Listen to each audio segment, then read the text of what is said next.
takk der yi ñoo am sasu sàmm dal gi ci réew mi ak kaaraange gi waaye yenn saay askan wi génn ci mbedd mi ngir fësal seen naqar ba laaj seeni àq moo waral yenn saay jàmmaarloo di am diggante ñaari mbooloo yi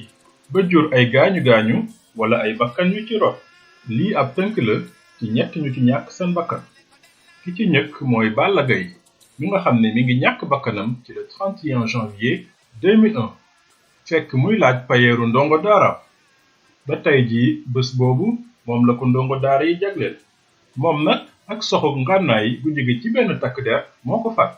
ba nëga ni tey amuñu xam-xam gu leer ci ki ko def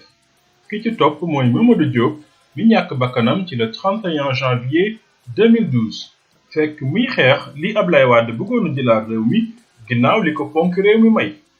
moom nag genn ndaamaaru takk der moo ko fiir ci atum 2019 juróom-ñaari at ginnaaw bi lii amee ci lañ daan dawalkat bi ñaari at yu mu war a tëdd ndugg siin te nguur gi war a jox ay mbokkam $20 millions ki ci topp mooy Fallou Sène mi ñàkk bakkanam ci le 15 mai 2018 fekk muy laaj payooru jàngkatam moom itam sox bu jóge ci takk der moo ko faat te ba léegi xamuñu ku def jëf joojule bu ñu fàtte ne réew mi ñun ñëpp ay mbokk lañ te bëggante ak mbokkoo moo ñu war